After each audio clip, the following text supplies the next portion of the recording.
Nous allons devoir commencer cette cérémonie. Excellences, honorables, camarades, chers membres de famille, voilà 11 ans, jour pour jour, que nous revenons en ce lieu pour nous recueillir sur la tombe de notre estimé collègue, Floribert Chebeya. Et en souvenir de Bazana qui était son compagnon, nous nous retrouvons ici et voici comment va se passer la cérémonie des fleurs. Et après, comme vous le savez, il y aura des témoignages, il y aura des mots de circonstances. Et après la cérémonie d'ici, nous allons nous diriger comme d'habitude à Fatima. Vivre ton amour, comment pourrais-je vivre? Qui es-tu, Seigneur, et qui suis-je? Parle-moi, ô Seigneur, prends soin de moi. J'ai besoin de toi. Seul, je ne suis rien. Tu veux vivre. Qui es-tu, Seigneur, et qui suis-je? Donne-moi tout, Seigneur. Seigneur, prends soin de moi. Je le sais, Seigneur. Oh Seigneur, besoin de toi. Seul, je ne suis rien. Tu le sais, Seigneur. Merci. 2020, 1er juin 2021, voici un anniversaire, mais de mauvais goût. 11 ans après l'ignoble et double assassinat de 2 activistes défenseurs des droits de l'homme, en l'occurrence Floribert Chebeya Bahizire, à l'époque directeur exécutif de l'ONG La Voix des Sans-Voix, et son compagnon de lutte Bazana, d'où le témoin gênant, assassiné par le régime en place. À part les cris et les écrits sur les calicots des couleurs blanches transportés par les activistes des droits de l'homme, avec des écrits sur les calicots des couleurs blanches, Floribert Chebeya, les couleurs bouclées, pas de circulation de... Oui, madame, monsieur, bonjour et bienvenue.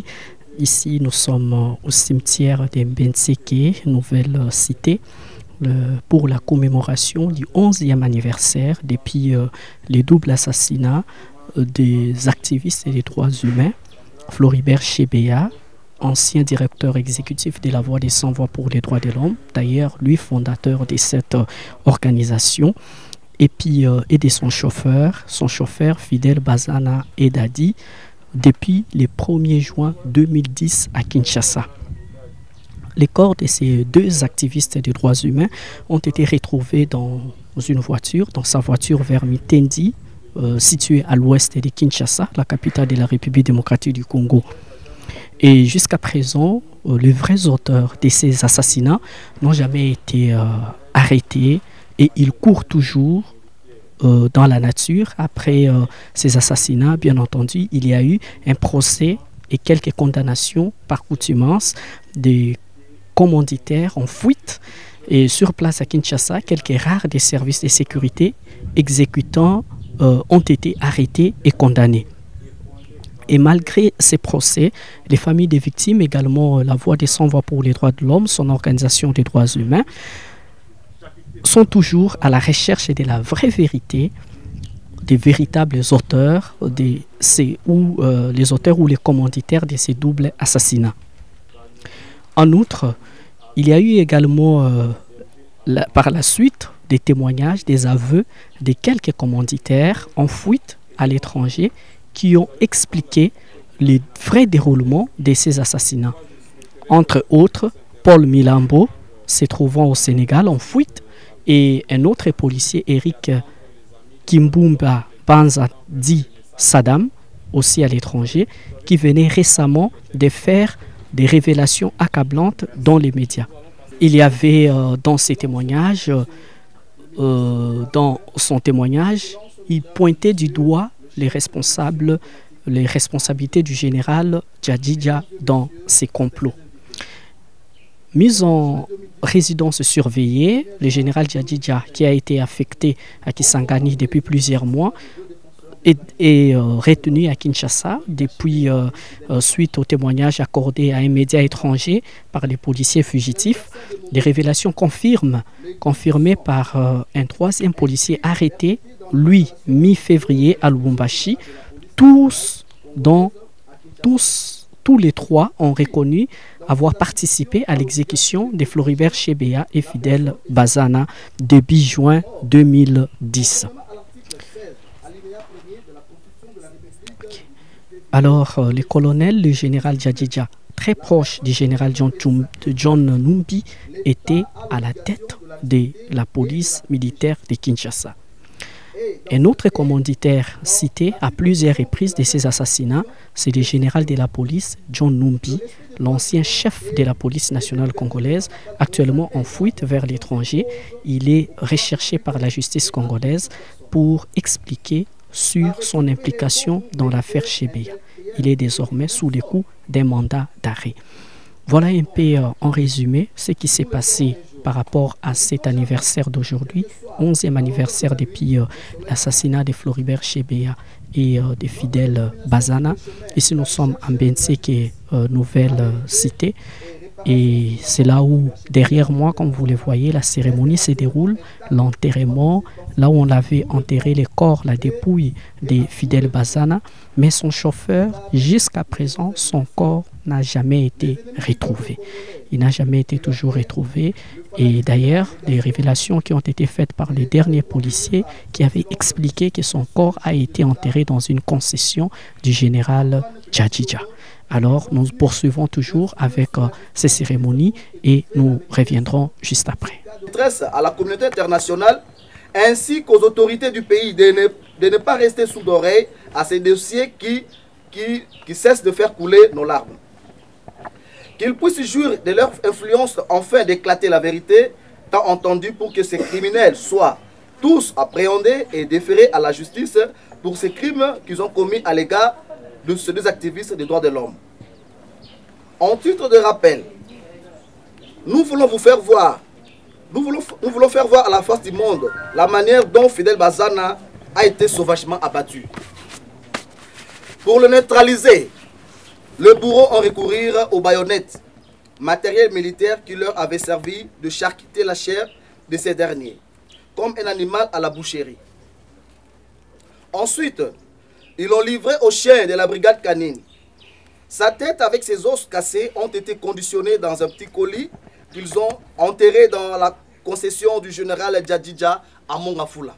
À la famille, tel que cela a été convenu au premier et au deuxième procès. Que vive le défenseur des droits de l'homme. Que vive la République démocratique du Congo. Que vive l'état des droits. Merci. Merci.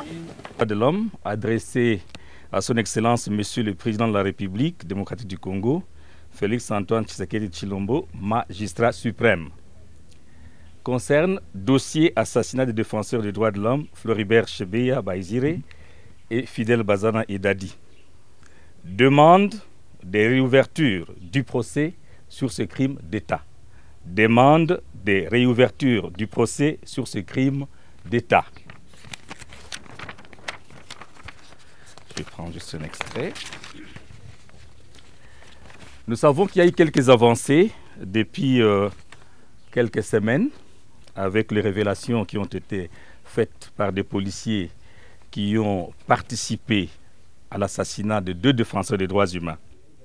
Mais nous disons, malgré ces quelques avancées enregistrées dans cette affaire, nous sommes toutefois inquiets et commençons à avoir des craintes sur l'aboutissement heureux de ce procès dont la date de la réouverture n'est toujours pas fixée.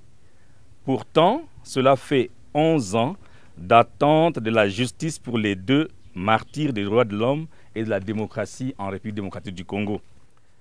La Voix des sans-voix pour les droits de l'homme, les autres parties civiles au procès et les ONG-DH nationales et internationales craignent qu'avec la récente fuite surprenante, incroyable et apparemment organisée et planifiée du général John Numbi pour échapper à la justice congolaise, que des moyens financiers importants soient mis à contribution par les animateurs de l'ancien régime, dont le général John Numbi lui-même, pour que les policiers ayant fait des révélations soient traqués et tués, même en dehors de la République démocratique du Congo, ou que ceux qui ont été arrêtés et actuellement en détention à Kinshasa puissent être exfiltrés de leurs cellules pour prendre des destinations inconnues, ou qu'ils puissent mourir ou pousser au suicide dans leur lieu de détention en vue d'effacer les traces et ainsi étouffer toute manifestation de la vérité dans cette affaire crime d'État.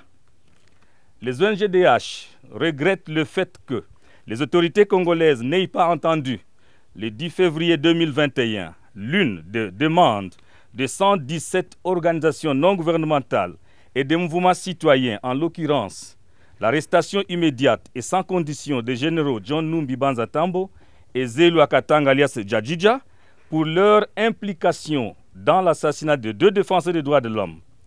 Elle croit que si leur demande avait été satisfaite en son temps, le général John Numbi n'aurait pas eu le temps de s'enfuir et franchir en toute impunité les frontières de la République démocratique du Congo.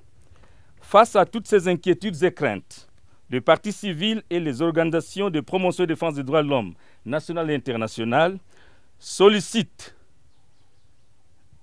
je m'adresse à son Excellence, Monsieur le Président de la République, votre implication personnelle en qualité de magistrat suprême pour une réouverture rapide du procès pour rendre justice à ces 2 défenseurs des droits de l'homme. La réouverture de ce procès pourrait sonner comme un grand déclic dans la lutte contre l'impunité des crimes touchant les défenseurs des droits de l'homme et les activistes pro-démocratie. Nous pensons que la lâche fuite du général John Numbi Banza Tambo ne peut nullement constituer un obstacle à la réouverture du procès.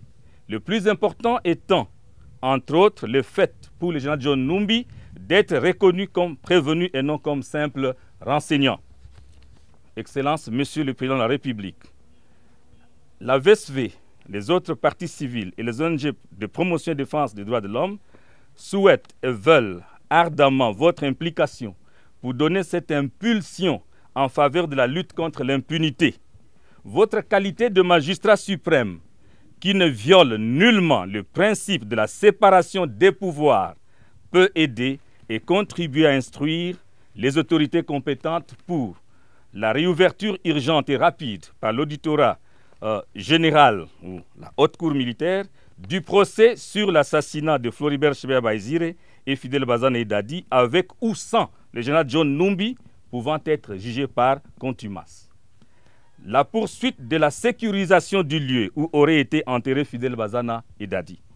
la fixation de la date pour la réouverture du procès afin que tous les responsables de ces doubles assassinats répondent de leurs actes à l'issue d'un procès juste et équitable, aux fins de lutter effectivement contre l'impunité et de donner un signal fort de la fin des régimes des intouchables en République démocratique du Congo.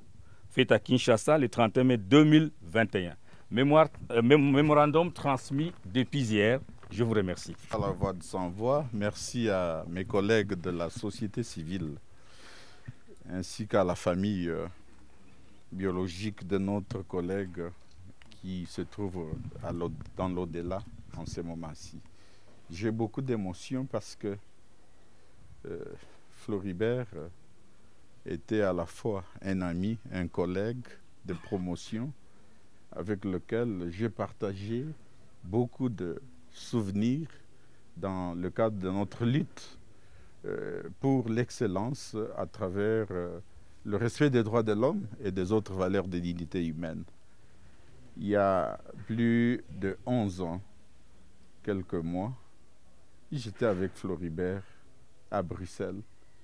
Nous avions énormément échangé sur la situation de notre pays, Floribert.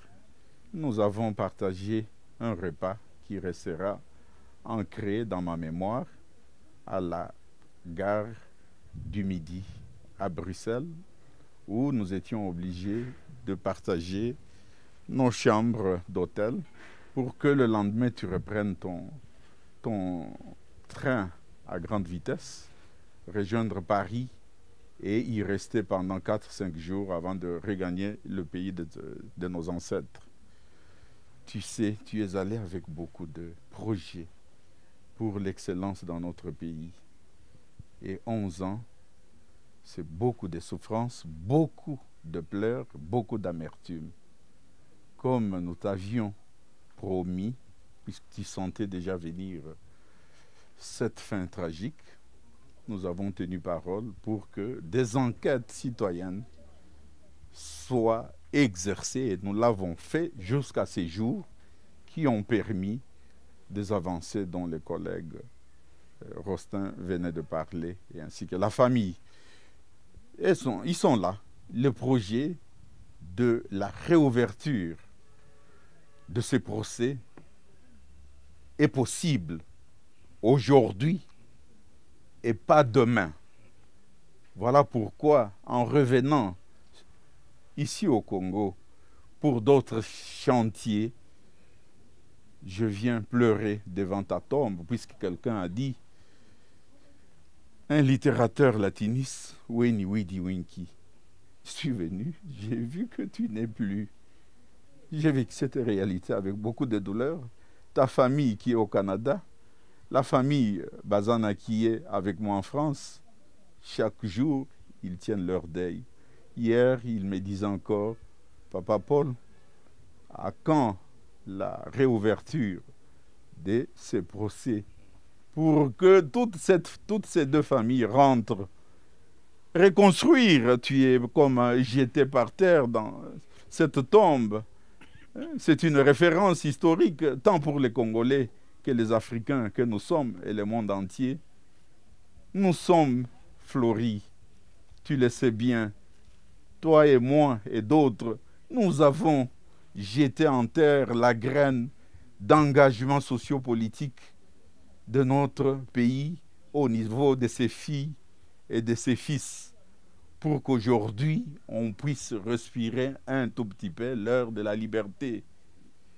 Notre période de clandestinité et des actions pour affaiblir la dictature, tu le sais, Floribert, tu le sais, nous avons bravé des dangers dans notre jeunesse.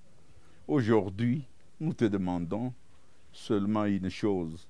Prie pour nous, fortifie-nous pour que le procès de la vérité aboutisse. Nous sommes à jamais déterminés pour que l'on puisse conjurer pareil crime dans notre pays.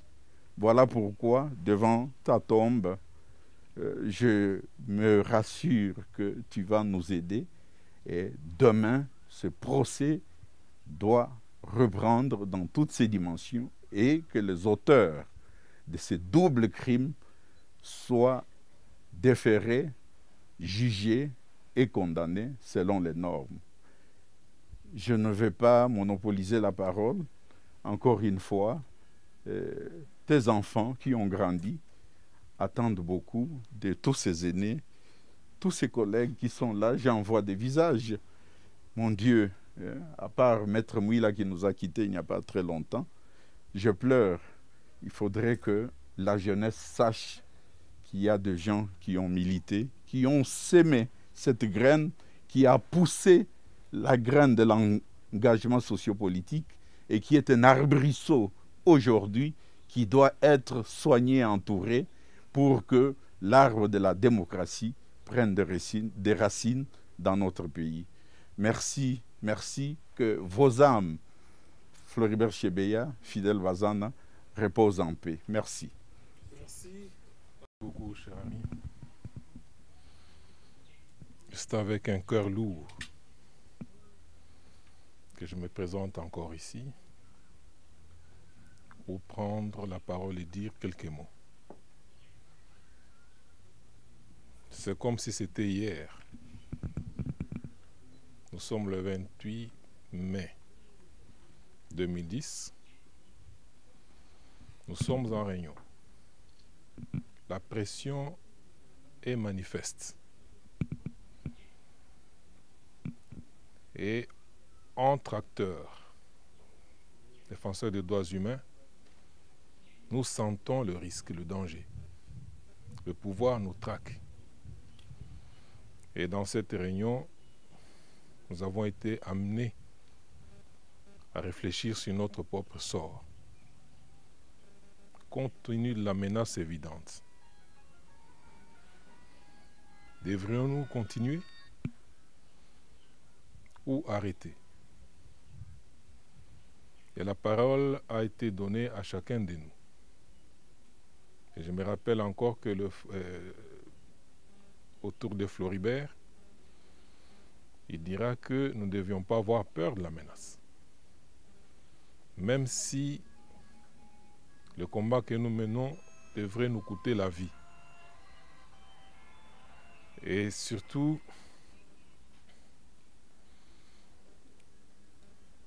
il avait souhaité que si jamais quelqu'un parmi nous tombait, les autres devraient poursuivre la lutte. Oui, c'est un crime d'État. On ne le dit pas par enchantement. Nous sommes en 2010, disais-je. 2011, c'est une échéance électorale. Le pouvoir en place a des difficultés. Quel discours, quelles promesses, les promesses non tenues. Et il a peur de se présenter aux élections. Et le pays devrait fêter le cinquantenaire de notre accession à l'indépendance. Et il planifie ces festivités sur une année. Tout simplement parce que stratégiquement, c'était un tremplin déjà pour les élections qui intervenaient en 2011. La classe politique dans son ensemble a la tête ailleurs. C'est ainsi que le collectif des défenseurs des droits de l'homme, nous nous mettons debout. Nous disons on ne peut pas dépenser autant d'argent pendant que la population souffrait énormément, juste pour préparer une élection et pouvoir l'emporter en 2011. C'est cela qui a entraîné que Floribert soit tué. C'est un crime d'État parce qu'il y avait des gens qui ne misaient que sur leur maintien au plus haut niveau des institutions publiques et qui ont vu qu'on dérangeait. À ce moment-là, on dérangeait. On était les seuls, on était seuls sur le terrain. C'est ainsi que Floribert fut tué. Et c'est un crime d'État. Ici, j'en profite pour lancer un appel aux amis qui sont au sommet des institutions publiques ces jours, qui étaient avec nous parce qu'on s'est côtoyés, qui étaient avec nous dans le même combat. Le procès a bien eu lieu. Ce procès était organisé par ceux qui avaient exécuté Floribert. Et Et c'est pourquoi nous avions considéré que ce n'était pas un procès juste. Quelques lampistes furent arrêtés, mais le véritable commanditaire continue à courir la rue. Aujourd'hui que vous êtes au sommet de l'État, aujourd'hui que vous avez l'impérium du pouvoir, pour ne pas dire de tous les pouvoirs, nous attendons de vous la réouverture de ce procès, du véritable procès. Nous attendons de vous que les services qui affichent un atermoiement quant à mettre la main sur M. John Numbi puissent comprendre que les temps ont changé, que John Numbi soit recherché partout. Si sera à l'étranger, que des mandats soient lancés. Et entre-temps, que le ministère public puisse peser de tout son poids pour qu'il y ait réouverture du dossier du procès Tchébéa. Nous continuons à attendre. Nous ne ferons pas le deuil tant que ce dossier, ce procès ne sera organisé. Je vous remercie.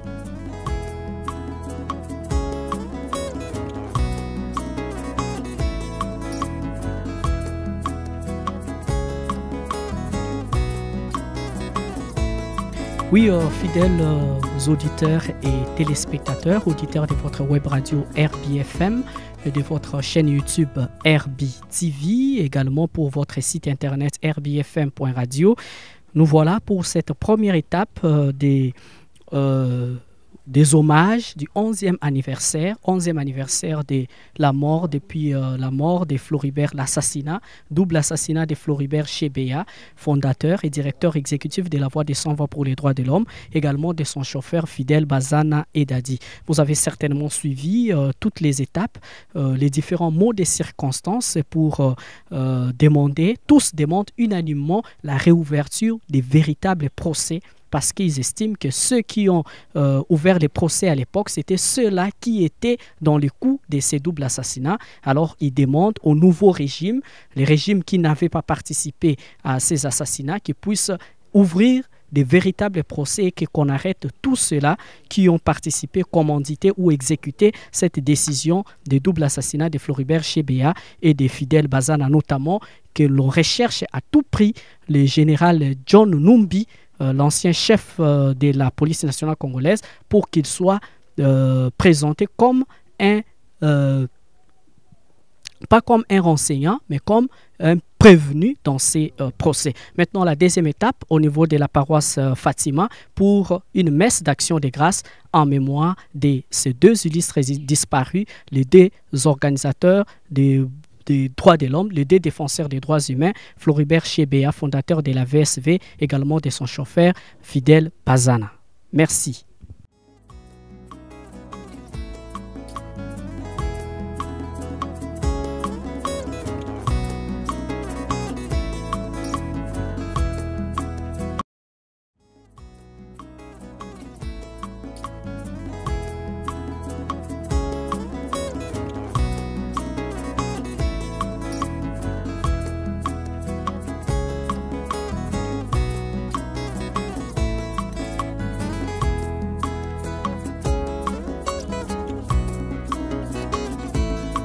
Madame, Monsieur, fidèles auditeurs de votre web radio RBFM, de votre chaîne YouTube RBTV, également de votre site internet d'information qui est rbfm.radio. Comme je vous le disais, c'est la deuxième étape de cette cérémonie qui marque le 11e anniversaire depuis le double assassinat de Floribert Chebeya et Fidel Bazana après les cimetières à Mbetseke et Fouti. Actuellement, la deuxième étape après dépôt des gerbes et des fleurs au niveau du cimetière, vous avez suivi les images. Maintenant, c'est la deuxième étape qui est projection de film, un film en mémoire de Floribert Chebeya, un film qui relate les déroulements du procès, les déroulements de ce qu'a été la vie de Floribert Chebeya, qui fut directeur exécutif de la Voix des Sans-Voix pour les droits de l'homme, également fondateur de cette organisation des droits de l'homme. Ici, nous sommes à Fatima, la paroisse catholique Fatima dans la commune de la Gombe. Juste derrière moi, vous voyez bien la paroisse. Alors, il y a la première étape est celle de la projection du film et la deuxième étape est celle de la messe d'action des grâces en mémoire de ces deux illustres disparus. J'ai cité Floribert Chebeya, également Fidel Bazana, son chauffeur. Alors juste après, vous allez suivre le déroulé de la messe et nous allons revenir juste après pour désannoncer toute la cérémonie d'aujourd'hui qui marque bien entendu le 11e anniversaire depuis le double assassinat de Floribert Chebeya et Fidel Bazana. Merci.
Et prier pour nos frères Floribert, Chebeya et Fidel Bazana.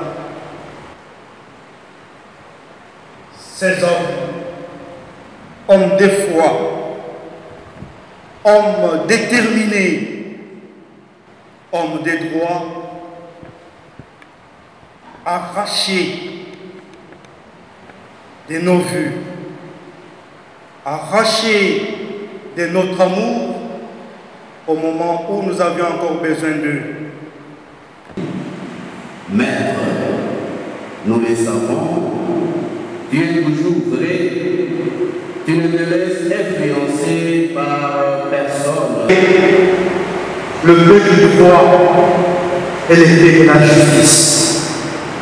Telle est notre conscience interrogée.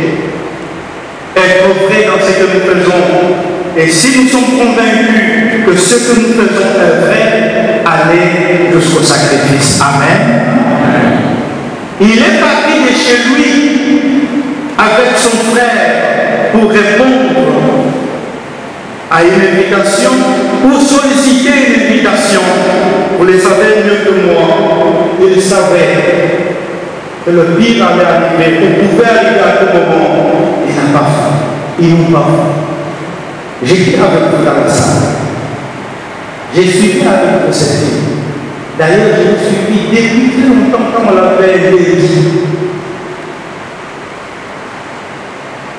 Oui, à travers ce film, ce documentaire, beaucoup a été dit, mais beaucoup aussi a été caché. C'est ça que vous avez dit. Notre message aujourd'hui, à envoyer aux autorités compétentes d'aujourd'hui, c'est que la vraie justice soit faite. Amen. Lève-nous pour la prière universelle. Demandons à Dieu pour ce jour anniversaire.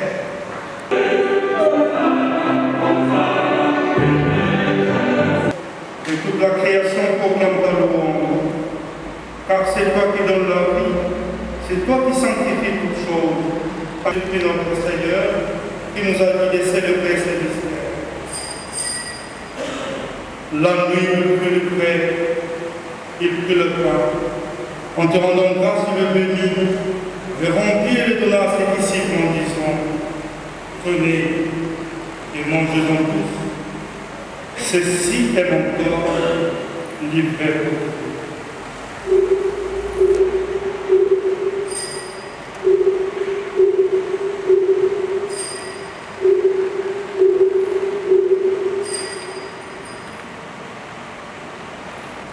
Un seul mot ce soir. Merci pour votre présence à cette 11e commémoration de l'assassinat de nos deux martyrs des droits de l'homme et de la démocratie. Merci aussi, Révérend Père.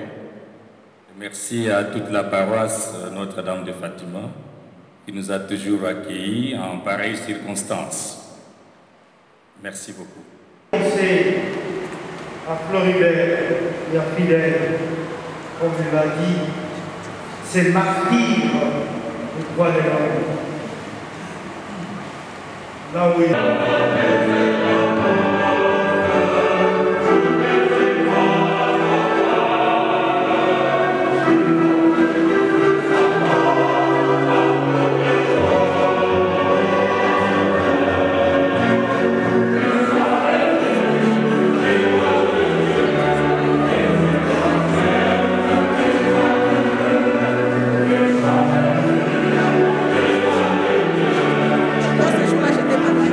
Bonsoir, monsieur le journaliste. Tout ce qu'on a à dire, c'est que la justice soit rendue pour Fidèle Bazana et Floribert Chebeya, qui sont des défenseurs courageux qui nous ont inspirés et qui continuent à nous inspirer, à nous motiver dans ces combats de respect des droits humains, mais aussi des combats de lutte contre les injustices.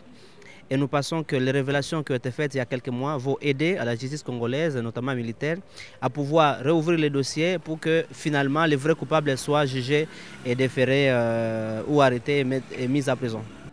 Je pense que le message est clair et simple, que le président de la République, qui est magistrat suprême, doit s'impliquer personnellement pour que la justice militaire puisse ouvrir les dossiers et que les procès soient menés d'une manière équitable et que les vrais coupables que nous connaissons tous soient jugés et jetés à prison. C'est cela le message qu'il y aura.